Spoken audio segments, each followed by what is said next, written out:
एक ऐसा आयोग जो स्वायत्त आयोग है, उसका कोई सरकार का उस पर दबाव नहीं है, वो ऑटोनॉमस बॉडी। और कौन सी सरकार ऐसे देश में है जो अपने राज्य कोष को चलाने के लिए जो शिक्षकों को दिया जाता है उसके लिए भी ऑटोनॉमस बॉडी कर दी गई है कि ताकि वो निष्पक्ष रूप से जो अच्छे शिक्षक हैं वो भर्ती हो। केंद्र की सबसे बड़ी योजना होती थी उस समय, हम रेलवे की वैकेंसीज कितनी कटौती की गई, सबसे ज़्यादा इंफ्रास्ट्रक्चर, सबसे ज़्यादा नौकरियां देने वाला रेलवे, सेना को तो आपने अग्निवीर बना के रोड छाप बनाने की तैयारी कर ली है। वो 4 साल बाद पता चलेगा कि रोड सड़कों पे क्या होने जा रहा है। इसके दूरगामी परिणाम बहुत भयावह होंगे। गुणवत्तापूर्ण शिक्षा ही अच्छे रोजगार को जन्म देगी। आपको रोजगार तभी मिलेगा जब गुणवत्तापूर्ण शिक्षा आपके पास होगी। मोदी जी प्राइवेट तो कर रहे हैं, प्राइवेट में नौकरियां मिल रही है। 8,000 की नौकरी करके आपकी रोजी रोटी चलेगी क्या? एक जो सरकार का मानक है कि इससे कम से कम ये वेतन, न्यूनतम वेतन के साथ हम वैकेंसीज निकालते हैं, ये सरकार का मानक होता है। उस आधार पर प्राइवेट को करवाइए। तो उद्योगपतियों को फायदा पहुंचाने के लिए सरकार की संपत्ति को दे करके उसमें जो नौकरी करवा रहे हैं, मान लीजिए जिसको 40,000 मिलता है, वो मिनिमम है कि उससे इसकी ज़िंदगी चलेगी, और उसी काम को वो 12,000 15,000 में करा रहे हैं। तो शोषण किसका हो रहा है? शोषण युवाओं का हो रहा है। किसके जरिए? सरकार के जरिए। कौन कर रहा है? कंपनियां किन की है? वो नरेंद्र मोदी जी की कंपनियां हैं। अब इनडायरेक्टली, अब नहीं, डायरेक्टली कहना पड़ेगा कि वो कंपनियां नरेंद्र मोदी जी की है, अमित शाह जी की है, भाजपा की है। उस पर तो लोटस लगा देना चाहिए, कमल का फूल लगा देना चाहिए, कंपनियों को अपना लोगो हटा के कमल लगा देना चाहिए। बताइए, 20,000 करोड़ का घोटाला हो जाता है।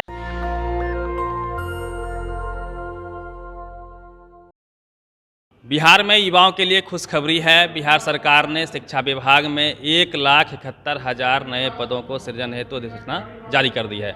इसी पे बातचीत करने के लिए हमारे साथ जदयू के प्रदेश युवा अध्यक्ष नीतीश पटेल जी होंगे। सर, अभी वैकेंसी आया है, क्या है, थोड़ा दर्शकों को बता दीजिए। देखिए, बिहार सरकार, हमारे नेता की जो सरकार है, वो लगातार युवाओं और छात्रों के लिए लगातार प्रयासरत है। और अभी जो अधिसूचना जारी हुई है उसमें जो 1,00,000 का जो वैकेंसीज है, वो तो बस एक शुरुआत है। और ये शुरुआत पहले से, जब से वो सत्ता संभाले, तो सबसे पहले शिक्षा की जो व्यवस्था थी उसको सुदृढ़ किया। युवाओं को कैसे बेहतर शिक्षा हो, उस पर काम हुआ। अब सवाल रोजगार का है। देश में जो बेरोजगारी बढ़ी है, 9 साल अभी बेमिसाल मना रहे हैं वो नरेंद्र मोदी जी के लोग, तो उनको उनके युवाओं को पूछना चाहिए सबसे ज़्यादा घाटा किनको हुआ है, युवाओं को, यह सरकार में। तो 9 साल में 18 करोड़ का वायदा था और 1,00,000 भी नहीं हुआ। 1,80,000 भी दे दे तो मानते। 2 करोड़ हर साल। सर, उस पर हम लोग आएंगे। थोड़ा सा बिहार के स्कूल की हालात पे चर्चा कर लिया जाए। अभी जो नई नियमावली आई है उसमें बीपीएससी के तहत शिक्षक आएंगे। लोगों का कहना है कि जब हम लोग ग्राउंड रिपोर्ट पे जाते हैं, लोग का सीधा मांग होता है कि अब वक्त आ गया है कि सरकारी स्कूल को इंग्लिश मीडियम कर दिया जाए, कैमरे लगवा दिया जाए, बीपीएससी के तहत शिक्षक हों, पढ़ाई गुणवत्ता सब बेहतर होनी चाहिए। इंफ्रास्ट्रक्चर पे आपने काम किया, थोड़ा गुणवत्ता को लेके कन्विंस कीजिए लोगों को। कब तक और इंतजार करें लोग कि सरकारी स्कूल इंग्लिश मीडियम वगैरह हो जाए?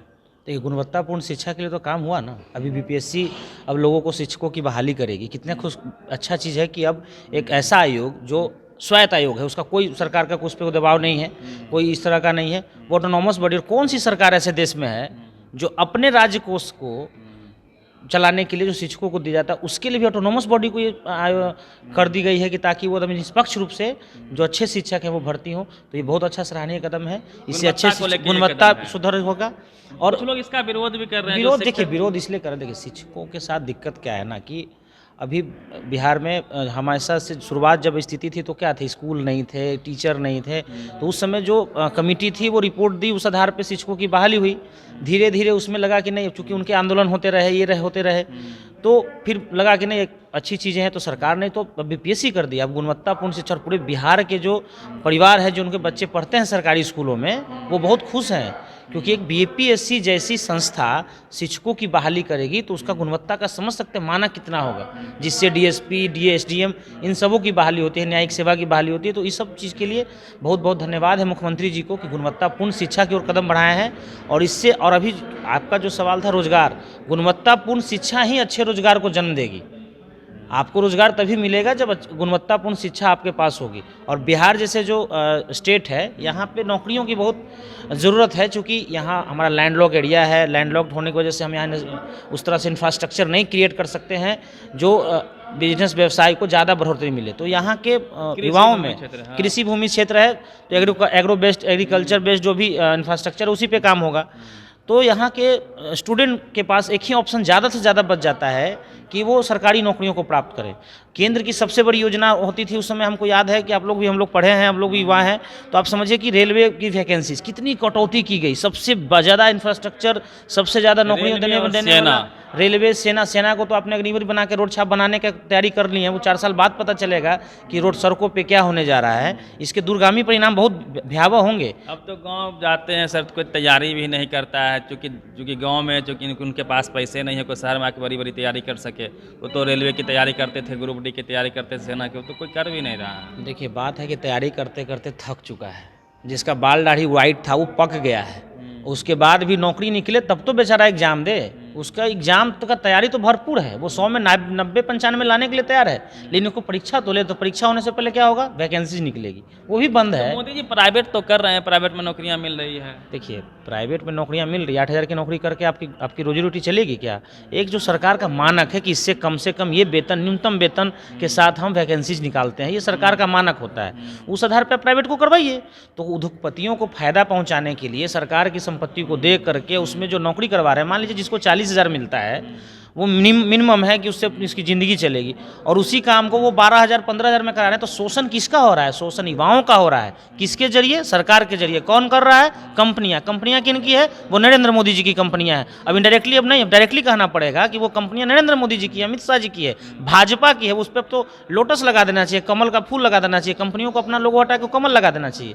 बताइए, 20,000 करोड़ का घोटाला हो जाता है, अडानी जैसी उनके इतने, और हम नहीं कर रहे हैं। ये एक हिडनबर्ग बहुत बड़ा आयोग है, एक बहुत बड़ा रिपोर्ट तैयार करते हैं, और उसका रिपोर्ट आज तक कोई पूरे विश्व में झुठला नहीं पाया है। उसके ऑथेंटिक डाटा को कोई झुठला नहीं सकता है। और हिंडनबर्ग की रिपोर्ट ने स्पष्ट कह दिया कि ये जो है इतना 1,000 करोड़ का, 20,000 करोड़ का जिस तरह से सरकार की हेरा फेरी हुई है, तो बात पता ही ना।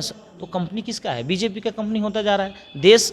अब तो उस दिन जो अभी हाल ही में संसद भवन को देख करके तो ऐसा लग रहा था मानो, हम लोग तो सोचते थे कि नरेंद्र मोदी लोकतंत्र को ख़त्म करने चाह रहे हैं, लेकिन लोगों ने ख़त्म करने के लिए वो नींव रख चुके हैं, उन्होंने कदम बढ़ा दिया है, और इस तरह से लोगों को गुमराह कर रहे हैं। मुद्दा इधर क्या रख रहे हैं मीडिया की रिपोर्ट में और मीडिया के बीच में? मीडिया सर हम लोग आएंगे, मीडिया पर मैं आऊँगा, उससे पहले थोड़ा सा डिटेल में चलिए कि आपकी सरकार ने भी 20 लाख की बात की है, क्या उस और ये कदम है? और भी कहाँ कहाँ वैकेंसियाँ आने वाली है? स्वास्थ्य विभाग की बात होती है। देखिए, रोजगार की बात हुई थी, और बिहार सरकार ने बहुत अच्छा ही काम, सराहनीय काम, उससे पहले, इसको करने से पहले ही सरकार ने उसको कर रखा है। देखिए, अब हम शुरुआत करते हैं इसके पूरे बेसिक से।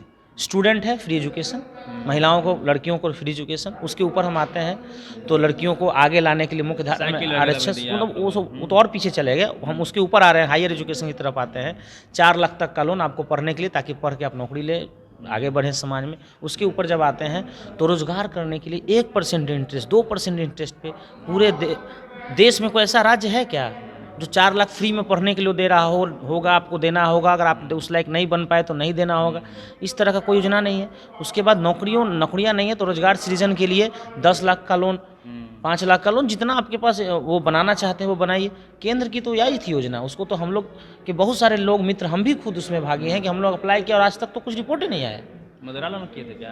हाँ, मुद्रा लोन का अप्लाई किया तो बैंक तो इतना दौड़ाया, और यहाँ तो सरकार गारंटी ले रही है। सरकार सीधा करी, दीजिए, मैं गारंटर हूँ, चाहे स्टूडेंट क्रेडिट कार्ड हो चाहे उसमें हो।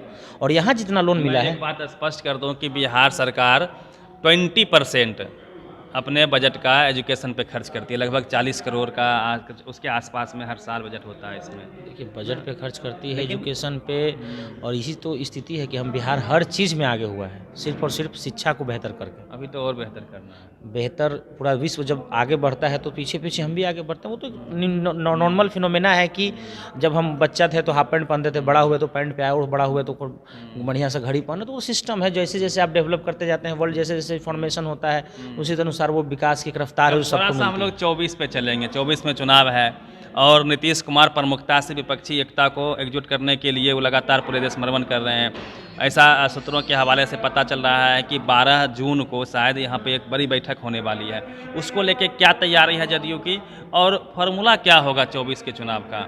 देखिए 24 के तैयारी क्या होगी, वो 12 जून की जो बैठक अब बता रहे हैं वो होगी पटना में, और विभिन्न विपक्षी पार्टियों की एकता पे बात होगी। और बहुत अच्छी बात है कि जिस बिहार की धरती से गांधी ने अंग्रेज़ों को भगाया, जिस बिहार की धरती से जेपी ने शपथ क्रांति की शुरुआत की, और वो क्रांति पूरे देश में छात्र आंदोलन के नाम से सत्ता के जो उस समय स्थितियाँ थी उस पर बात हुई।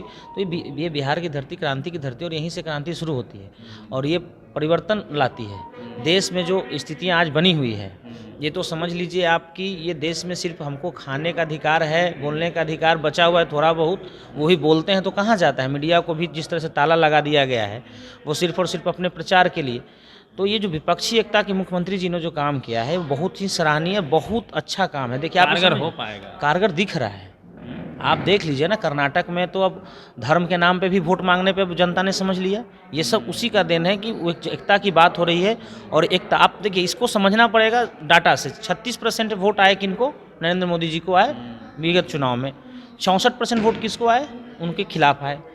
और हुआ ये कि उन्होंने हम लोग के बीच इस तरह से ताना बाना बुनते हैं चुनाव आते आते, वो चुनावी मशीन की तरह काम करते हैं, जिसमें इमोशन नहीं है, जिसमें जनता के प्रति कोई मतलब नहीं है। वन फाइटिंग की व्यवस्था की जा रही है कि कहीं मुकाबला त्रिकोणिया नहीं हो, जो जहां मजबूत है उस हिसाब से लड़े।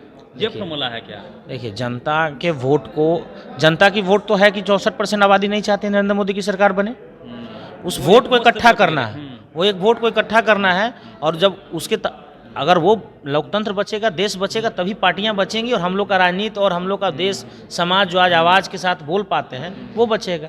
तो इसलिए बहुत ज़रूरी है विपक्षी एकता। और विपक्षी एकता में जो कदम उठाए हैं और जो विपक्षी एकता का परिणाम आ रहा है, और बैठकें अब शुरू हो रही हैं, और हमको लगता है कुछ दिन बाद ये जो माहौल पॉजिटिव नहीं हो रहा, माहौल पॉजिटिव हो चुका है। बीजेपी की नींद उड़ चुकी है। जिस दिन से मुख्यमंत्री जी ने विपक्षी एकता की बात की है, लोग का जानकार कह रहे हैं कि महंगाई, बेरोजगारी जो चरम पे है, वो मुद्दा नहीं हो पाएगा। टीवी अखबार डिरेल कर देगा लोगों को हिंदू मुस्लिम पे। जब 24 आएगा, ज्ञानव्यापी पर चर्चा हो जाएगी, राम मंदिर बनवा देंगे, उद्घाटन हो जाएगा उसका, तो उसका क्या काट है? कैसे लोगों तक आप अपने मुद्दे को, एजेंडे को सेट कर पाएंगे? आपके पास कोई जरिया है?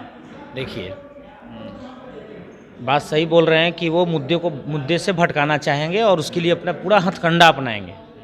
और हम लोग राजनीतिक कार्यकर्ता होने के नाते ये हम लोग का दायित्व तो बनता है कि उस मुद्दे को अपने युवाओं में, अपने आने वाली पीढ़ियों में, जो वोटर हैं, मतदाता हैं, जो देश की आवाम है, उनके बीच अपनी बात को कैसे, ये बात हम लोग को बताना पड़ेगा। क्योंकि आम जनता तो बेचारा सीधा साधा है, वो टीवी पे विश्वास करता है, अखबार पे विश्वास बचपन से करते आ रहा है, उसमें उन्हीं के सपोर्ट में छपता है, उनको लगता है यही सही है।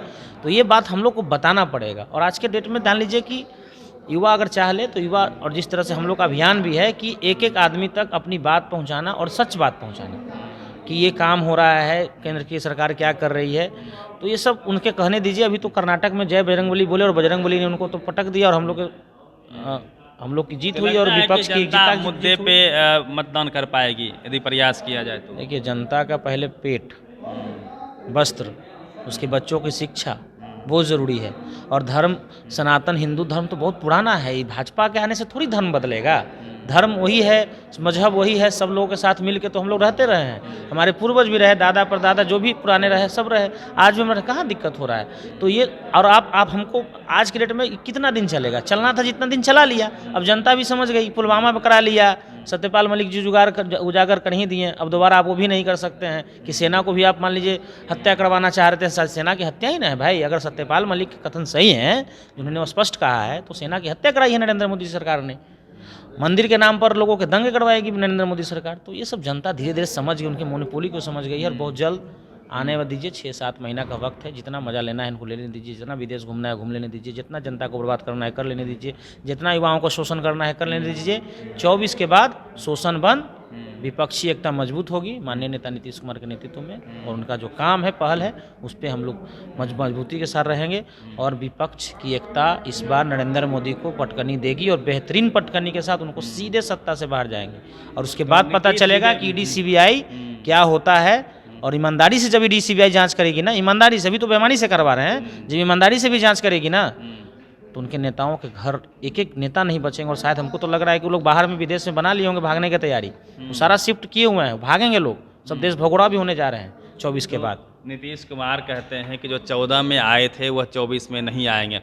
फॉर्मूला क्या होगा? मीडिया का क्या काट है? इस पे भी अभी सवाल बना हुआ है। पूरी बातचीत कैसी लगी? अपनी प्रतिक्रिया जो दीजिएगा। Ravi Mehta, national desk, Patna. National दस्तक की आपसे गुजारिश है कि अगर इसको बचाना चाहते हैं तो नेशनल दस्तक को सब्सक्राइब करने के लिए रेड कलर के सब्सक्राइब बटन को दबाएं, फिर बेल आइकन की घंटी दबाएं। नेशनल दस्तक को बचाने के लिए बहुत जरूरी है कि हर खबर को शेयर करें, लाइक करें, कमेंट जरूर करें।